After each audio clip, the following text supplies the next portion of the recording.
Hello, my friends. Welcome back to my channel.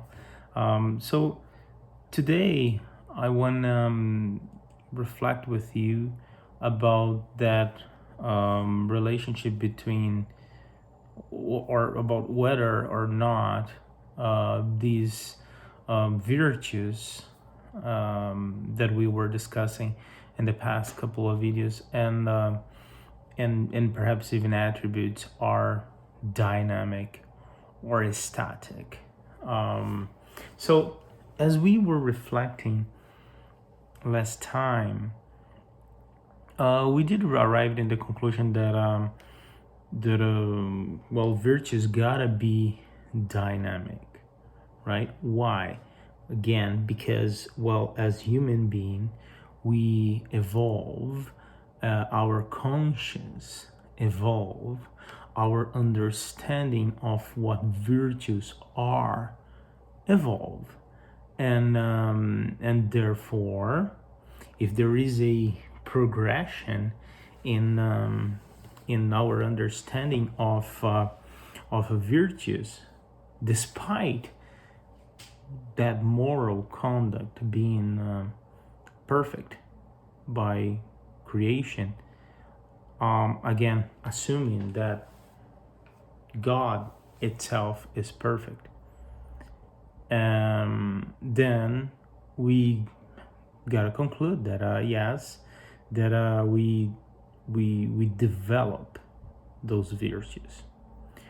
And this is very tangible, actually, right? It may sound a little bit theoretical, but it's actually very tangible.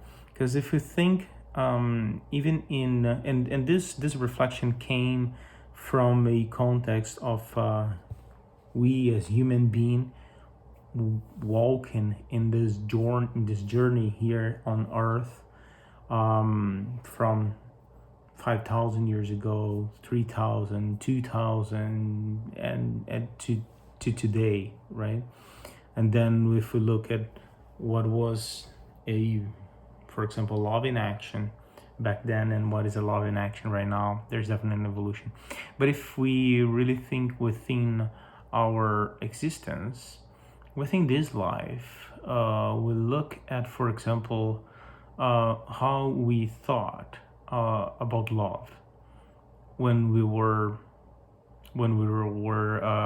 kid, what we thought love was when we were teenagers, what we thought as an early adult, what we think as an adult, and perhaps what we will think, or if we can get to that level, right? When we are older, but we probably will arrive at the conclusion that yes, these will likely change over time, and if that is true, then that's gotta be because our experiences in this life, as we continue through experience, that we use love, and that we don't use love, but we needed to, and the result of those actions, over time, inform us what really love is to us, according to our understanding in this level that we are, right? So there's definitely a dynamic aspect to virtues, one would think, right? Now, if that's true, and there is, let's say, there is a dynamic aspect on to virtues, so virtues are not static, because it's not static. Are we are, it's not. So our conscience is not static, it evolves as we evolve. Okay, so we think, if we consider that as being true, if we think about that, then we probably gonna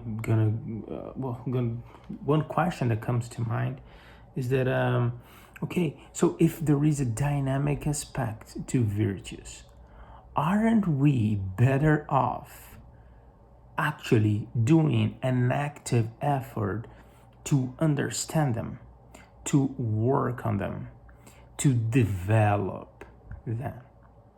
The conclusion is yes. We there, there's definitely it's definitely good for us, because every time, remember, every time that we would do an action that would be talking to other virtues, and then we would be doing a virtuous action, we would be talking to other virtues, we would be feel happiness, and that happiness would be in a profound way, would be deep within ourselves. So the more we do, the better it is for us.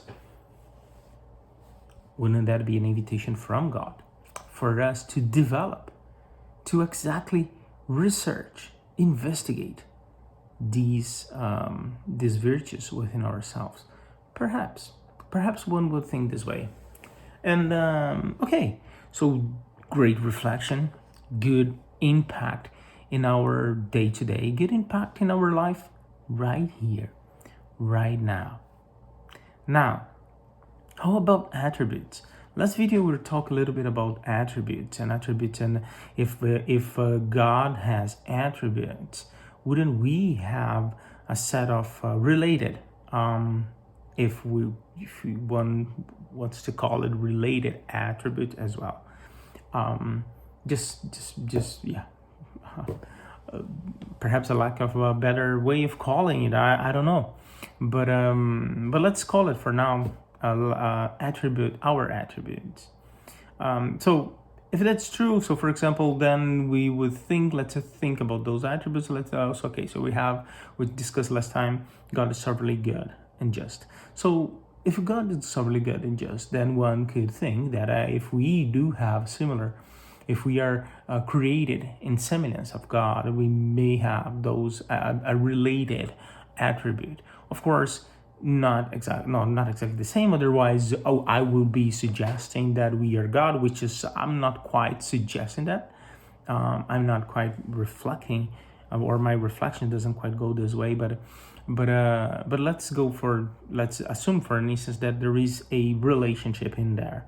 So the goodness that God have perhaps talks to the goodness that we have, and perhaps the sense of, or the justice that God has, perfect, because one of the attributes of God is that God is perfect.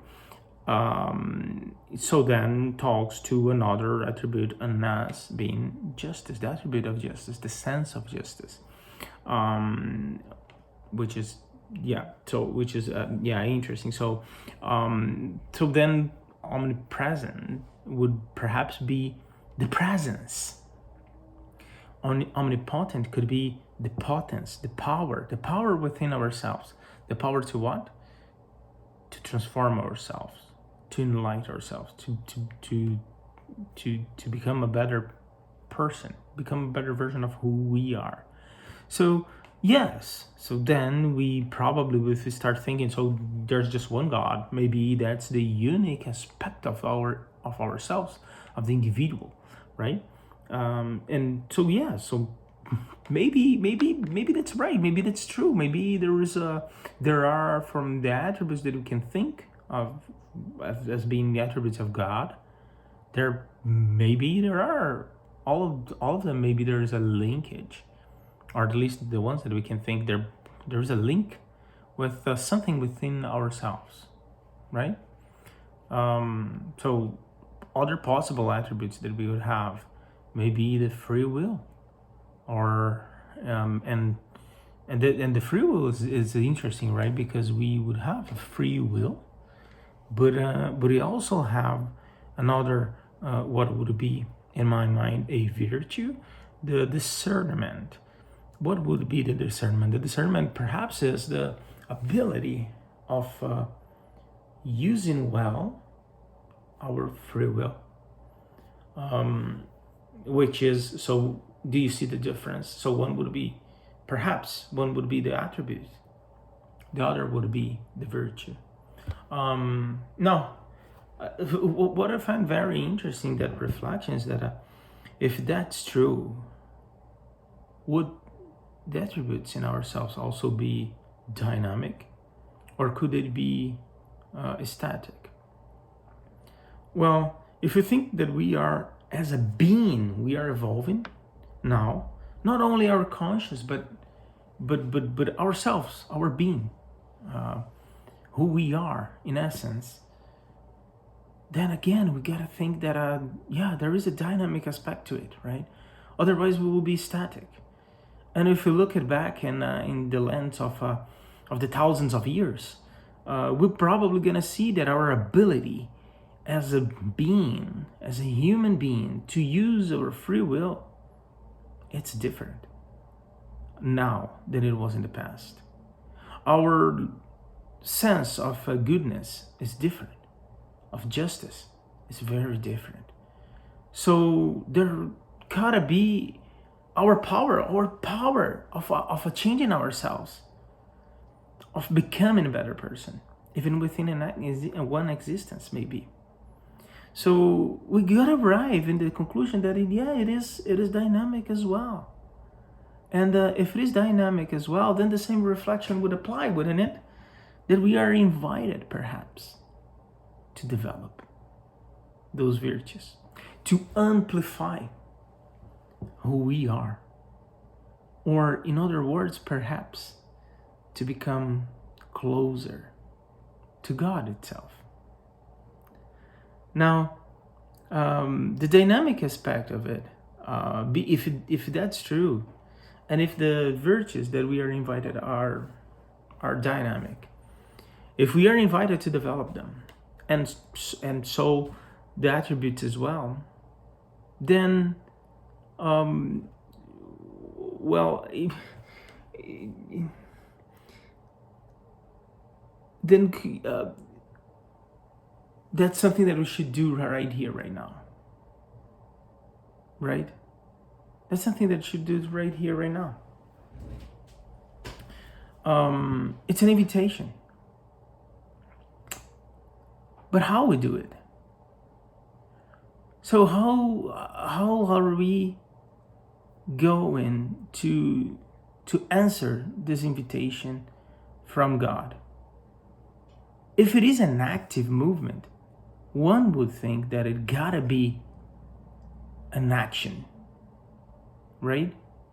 So there's no passive development of virtue. There's no passive development of virtue.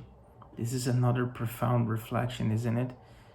Because if you think about it, how many virtues we may have thought it could be developed or used passively. For example, patience. If one would think about patience, and then let's say that we are struggling with patience, then let's say that we are in a situation that requires patience.